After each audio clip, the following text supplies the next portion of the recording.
Amis du Shogi, bonjour et bienvenue sur la chaîne du Shogi Dojo Lyon. Aujourd'hui, je vais vous parler du château Anaguma. Le château Anaguma est nommé d'après un animal qui va se terrer dans son trou. Donc, tout d'abord, je vais vous montrer comment on déplace les pièces pour former le château Anaguma. Et puis après, je vais vous expliquer un petit peu comment on peut essayer d'attaquer ce château. Alors bon, classiquement, je vais vous montrer sur la droite, on peut le faire des deux côtés, je vous expliquerai un petit peu après les différences. Alors sur la droite, d'abord il faut déplacer la tour pour faire de la place. Une fois qu'on a déplacé la tour, le château se fait en 10 coups. Donc 1, 2, 3, 4, 5, 6, 7, 8, 9 et 10. L'ordre des coups parfois peut varier, c'est pas forcément très grave. En tout cas, ce qui est important, ce que je vous conseille, c'est d'attendre en tout cas de monter la lance une fois que le roi est arrivé ici. Si vous montez la lance un petit peu trop tôt, peut-être que l'adversaire arrivera à vous empêcher d'aller jusque dans le coin. Alors, quel est l'intérêt de former le château Anaguma? L'intérêt de ce château, c'est que le roi est extrêmement bien protégé. Le fait de monter la lance et de mettre le roi en dessous, ça permet de bénéficier de la protection de la lance sur des attaques qui seraient frontales, pardon. Et puis sur les attaques latérales, contrairement aux minots, il n'y a pas le clouage du général d'argent. Et au contraire, le roi il est protégé par le cavalier. Ça c'est pour les intérêts du château, donc bonne protection. En revanche, c'est un château qui est très compact, donc qui occupe peu d'espace sur l'autre partie du plateau. Donc une fois que le jeu s'ouvre et qu'il y a des échanges, ça peut être un peu problématique pour défendre contre des parachutages. Si bien que parfois on peut vouloir peut-être pas fermer complètement et laisser par exemple un général d'or ici, ce qui permet de défendre 2 cases supplémentaires. Néanmoins, donc si vous bougez ce général, enfin si vous le laissez là au lieu d'aller au bout, donc effectivement vous allez défendre 2 cases en plus. En revanche, d'une part, ce pion-là sera moins bien défendu et ce général-là également sera moins bien défendu. Okay, si bien que parfois on peut avoir envie de jouer ça. Ce coup-là permet de solidifier, sur le haut. En revanche, vous perdez de la défense sur le bas et par exemple le cavalier pourra être cloué. Donc il n'y a pas de position idéale, chaque position a ses avantages et ses inconvénients. La plus solide au final pour protéger le roi, ce sera quand même celle-ci. Alors ensuite, comment attaquer ce château? Alors il y a une astuce qui marche pour à peu près tous les châteaux. Si vous cherchez la faiblesse d'un château, regardez où est le général d'argent et essayez de jouer sur les faiblesses du général d'argent, soit en le déviant, soit en essayant de profiter, d'exploiter le clouage ou d'autres choses. Là, ça va être la même chose. Voilà, alors dans cette position-là, Gauthier a déjà avancé le pion et il a un pion en main. Il va pouvoir déjà abîmer cette position-là. Mettons par exemple qu'il pousse le pion ici. Donc il menace au prochain coup de capturer et de faire promotion, d'accord? Et dans ce cas, sur une reprise du général d'or ou du général d'argent, la position est un petit peu abîmée. Donc Sente reprend. Là, vous pouvez parachuter un pion, ce qui va déformer un peu le château. Par exemple, s'il reprend avec le général d'argent, le château est déformé. Et vous pourrez attaquer ici. Alors si vous voulez attaquer le château complet, comme c'est très solide, c'est assez difficile, mais si vous avez un cavalier et 2 pions en main, avec un cavalier et 2 pions en main, vous allez pouvoir complètement détruire le château Anaguma. Alors de quelle manière? Donc le pion qui est ici, vous l'avancez, capture, pardon. parachuté, capture.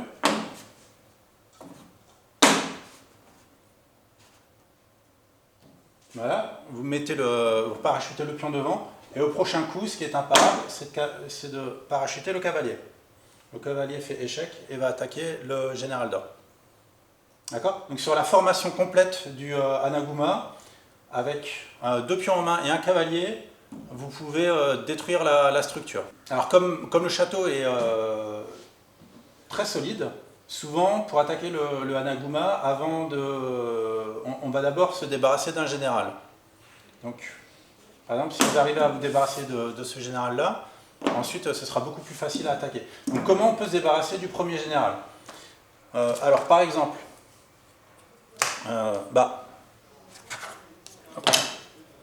soit vous amenez vous-même un général ici pour faire un échange, d'accord? Par exemple, protégé par un fou. Première manière d'essayer d'échanger un général. Autre manière, par exemple, en parachutant un général d'argent ici. S'il n'y a pas ce pion,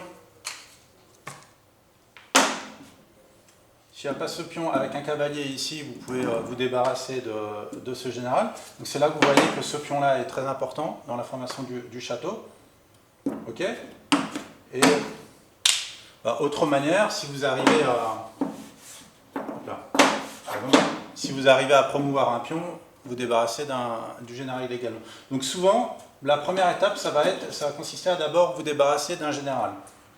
Une fois que vous avez réussi à enlever cette première pierre, là maintenant vous allez voir que le château il va être beaucoup plus facile à attaquer. Alors tout à l'heure on a vu qu'avec le château complet, il fallait avoir 2 pions en main plus un cavalier pour pouvoir abîmer la structure.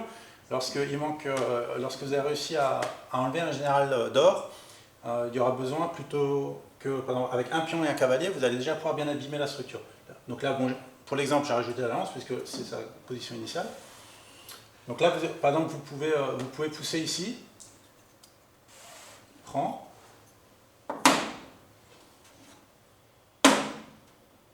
Vous parachutez un pion pour déplacer.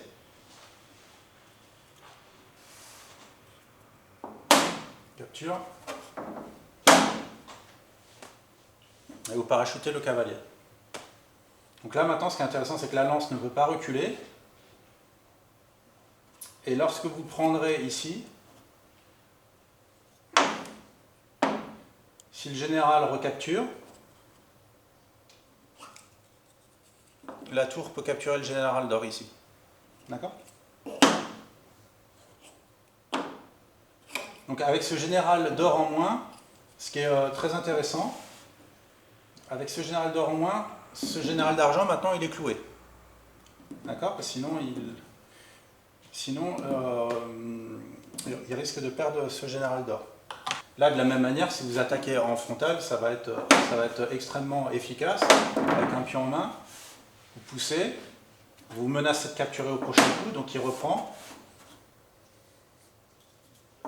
Mais vous, ça ne vous empêche pas de parachuter le pion là, et donc là, si le général prend, vous pouvez regagner ce général. Ok, donc vous voyez qu'une fois que vous avez réussi à supprimer un des 3 gardes du corps, d'un coup le château est beaucoup plus vulnérable. Voilà, donc maintenant si vous souhaitez faire le château Hanaguma sur la gauche, c'est possible également, il faudra d'abord faire de la place avec le fou, pousser le pion, ensuite libérer le fou.